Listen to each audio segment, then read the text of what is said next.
What's going on? Vincent Rapsardi, BigBlueUnbiased.com. You can follow me on Telegram. You can follow me on Instagram.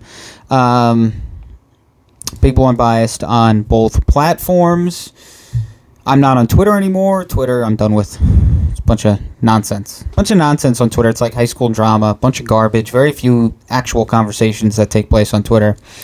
I took it serious. Tried to take it seriously, but at the same time, just a lot of nonsense, a lot of drama, and it's always stupid drama, and it's always people just sticking to the same thing and repeating it 400 times over every day, and it's a waste of time. I'd rather do content on this platform. I'll give updates on Telegram, and I'll post some stuff to Instagram. Sound good? All right, cool.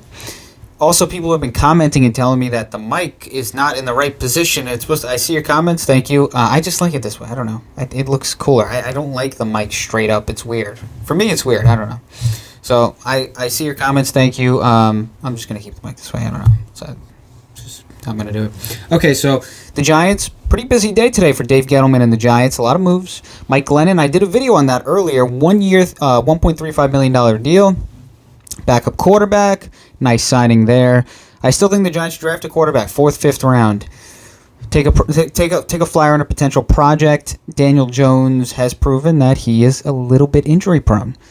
And he's a mobile quarterback, so there's a chance he could get banged up again and miss some time. So why not take a chance a little bit later in the draft, maybe mid to late round, pick 4th, 5th, 6th round, somewhere around there. Take a flyer on a quarterback, a project, and see what happens.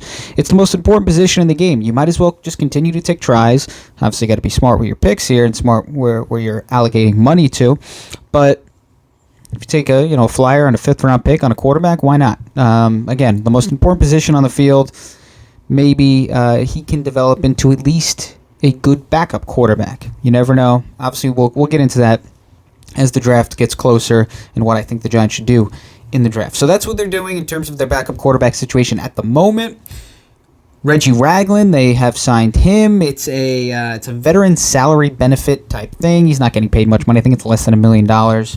If you look at Ragland over the past 2 years, his missed tackle percentage is less than 4%, which is very, very good. So it was kind of high back in, 2018, but the last 2 years he's improved, and his tackling has gotten way better. That's a really good missed tackle percentage for a linebacker.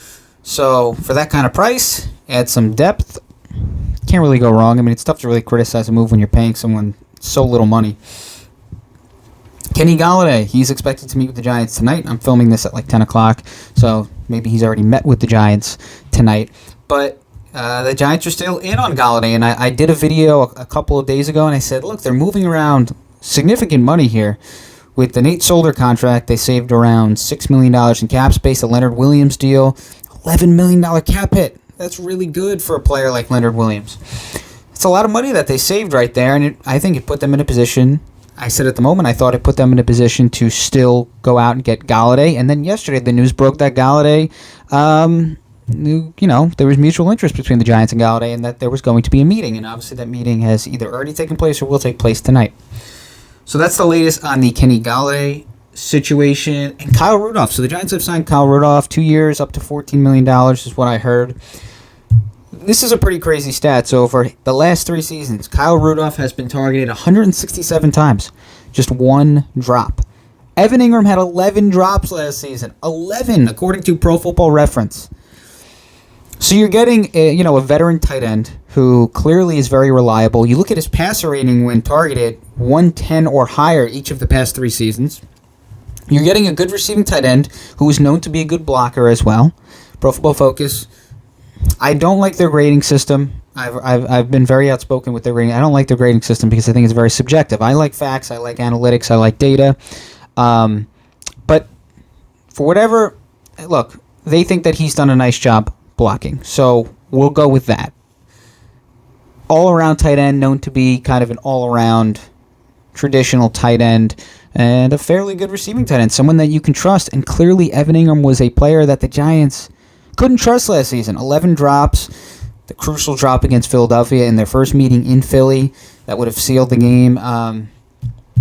I don't know. I find it tough for the Giants to even move forward with Evan Ingram on the roster. I think that they should move on from him. I think he's just kind of an accident waiting to happen. It seems like he always makes a mistake in a big spot, and And, when you tip passes in the air for interceptions and you drop key, crucial potential first downs, and you see this consistently with him, you wonder if it's in his head. And if you are a team like the Giants, look, they're expected to compete this season. They have to compete this season. They have to, or else that's probably going to be it for Dave Gettleman, and then there are going to be questions about Joe Judge. Do you really want, if you're going for a wild card spot or the NFC East, you're going to trust Evan Ingram in a big game? I don't know. I don't think that I could do that. I've seen enough from him after last season. Last season was supposed to be kind of his year. It was set up to be his year, especially, the Giants. Golden Tate didn't perform well. Darius Slayton didn't really take the next step. And he didn't come through. He made the Pro Bowl, and I think everyone would say that was a little bit ridiculous.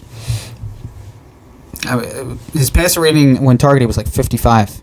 It was terrible. It was a pretty crazy Pro Bowl selection, and the 11 drops. It was a bad year for him. A bad year. I'm surprised that they're still going. They're going to retain him. I'm surprised that they're not looking to trade him. And I'm someone who I would trade someone at their highest value, not at their lowest value. But Evan Ingram, like I said, can you trust him in an important game? After what I saw last year, I'm sorry, I wouldn't want him on my roster. He did not. I'm not even saying clutch. He really ruined some potentially big opportunities, crucial plays. So Kyle Rudolph, 2-year deal. This is a smart deal. You get a veteran tight end who obviously has good hands, can block, can do all those things, kind of an all-around tight end, traditional tight end, where Evan Ingram is really not known to be that kind of player. He's supposed to be a good receiving tight end, but we saw it back in 2018 a little bit. It's just, I don't know. The Evan Ingram project for me, after last year, I would move on from him. So that's really it. So 3 moves today. From what I see here, Kenny Golladay meeting with the Giants, and that's really it. But a big day for Dave Gettleman. These are not huge moves, but football's a game of attrition. It's about depth. It's about staying healthy. It's about the next man up, and if that next man is at least an average player, and you can trust him getting meaningful snaps here and there, even if he only starts a couple games here or there, let's say like a Reggie Ragland, or if a Mike Glennon has to step into a game once or twice in a season. If you have players who are at least just adequate and can handle a game or two and start here and be decent, there you go. That signing works out. Look at Colt McCoy last season.